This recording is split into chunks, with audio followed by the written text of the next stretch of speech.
अस्सलाम वालेकुम स्टूडेंट्स, आज हमारा टॉपिक है रेक्टेंगुलर कोऑर्डिनेट सिस्टम। पिछले लेक्चर में हमने फिजिकल क्वांटिटीज़ पढ़ी थी और उनकी दो टाइप स्केलर और वेक्टर, ये दो क्वांटिटीज़ पढ़ी थी और उसके बाद हमने रिप्रेजेंटेशन की थी। आप उसको भी रिवाइज कर लें ताकि आपको स्केलर और वेक्टर का अंदाज़ा हो जाए कि ये होते क्या हैं। आज हम पढ़ेंगे रेक्टेंगुलर कोऑर्डिनेट सिस्टम।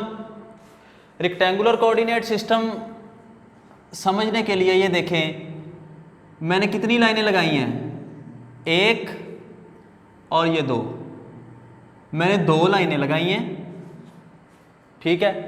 इन दोनों लाइंस का आपस में एंगल कितना है, 90। तो ये लाइंस हैं परपेंडिकुलर। दो लाइनें एक दूसरे के परपेंडिकुलर जहां वो इंटरसेक्ट कर रही हैं उसे हम कहते हैं जी ओरिजिन, ठीक है। Two lines drawn perpendicular to each other and their point of intersection is called origin.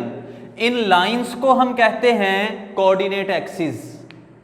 Axis कहते हैं ना, हम इसे एक्स एक्सिस कहते हैं, इसे वाई एक्सिस कहते हैं। इन लाइंस को हम कहते हैं कोऑर्डिनेट एक्सिस और इस सिस्टम को हम कहते हैं कोऑर्डिनेट सिस्टम। इसका दूसरा नाम है कार्टेशियन सिस्टम, ठीक है, या इसे कहते हैं हम रेफरेंस भी कहते हैं, इसे रेफरेंस एंगल्स भी कहते हैं इनको हम एक्स एक्सिस और ये अपने reference axis, sorry X axis, Y axis, Z axis, reference axis भी कहते हैं, रेक्टेंगुलर कोऑर्डिनेट सिस्टम भी कहते हैं और इसे हम क्या कहते हैं जी, कार्टेशियन सिस्टम भी कहते हैं। ये जो हॉरिजॉन्टल लाइन है ये एक्स एक्सिस है और वर्टिकल लाइन ये वाई एक्सिस है। एक्स की वैल्यूज ओरिजिन से राइट साइड पे इधर सारी पॉजिटिव होंगी और इधर वाली साइड पे x नेगेटिव होगा। इसी तरह y ऊपर पॉजिटिव होगा, नीचे नेगेटिव होगा। चलें जी, अब इसकी पूरी डेफिनेशन सुन लें। 2 और 3 कैसे, वो भी मैं थोड़ी देर बाद आपको बताता हूं। 2 और 3 lines drawn perpendicular to each other and their point of intersection is called origin. These lines are called coordinate axis and this system is called coordinate system.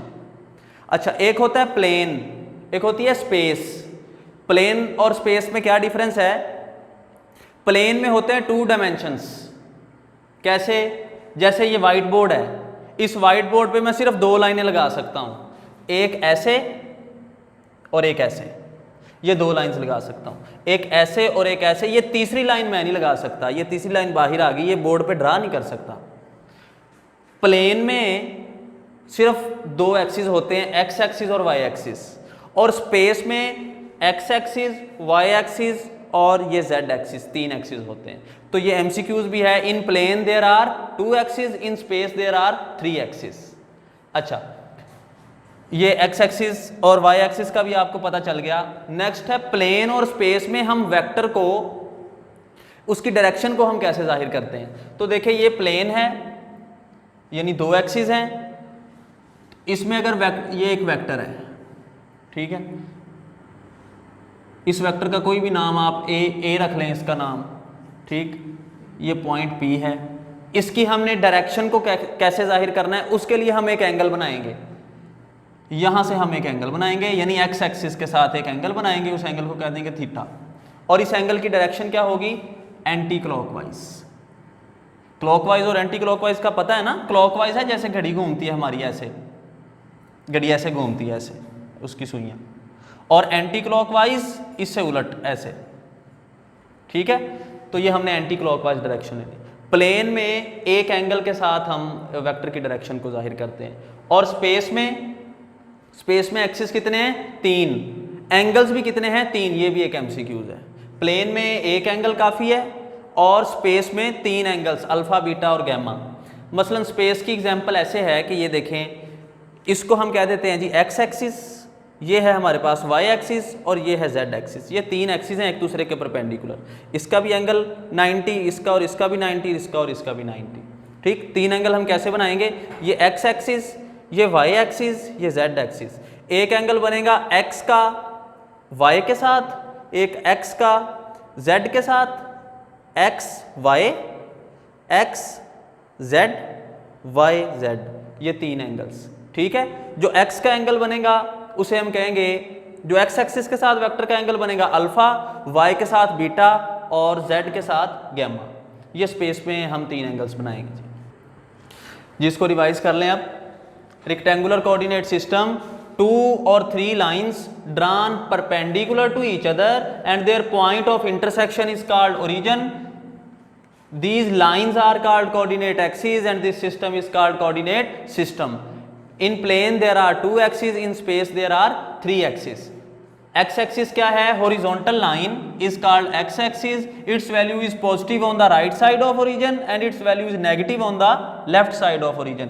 इसी तरह vertical line is called y axis. Its value is positive on the upper side of origin. Its value is negative on the lower side of origin.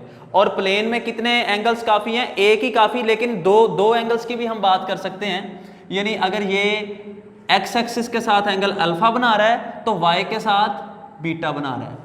ठीक है, इसमें हम 2 angles की भी बात कर सकते हैं, लेकिन स्पेस में 3 एंगल्स।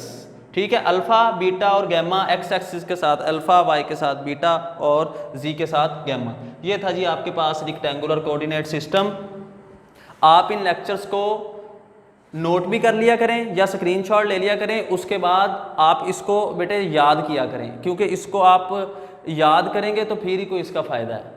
ठीक है, और ये पेपर के हवाले से भी अहम है, ये शॉर्ट क्वेश्चन के तौर पे पेपर में आ जाता होता है, तो आप इनको तैयार करें। नेक्स्ट लेक्चर में फिर हम पढ़ेंगे ऑपरेशंस ऑन वेक्टर के, वेक्टर्स के कितने ऑपरेशन हैं, वेक्टर्स को क्या क्या हम कर सकते हैं, वेक्टर्स को ऐड कर सकते हैं, क्या हम सब्ट्रैक्ट कर सकते हैं, वेक्टर को मल्टीप्लाई कर सकते हैं या डिवाइड कर सकते हैं। तो इसके लिए आपने नेक्स्ट वीडियो में वो लेक्चर सुनना है। बहुत शुक्रिया।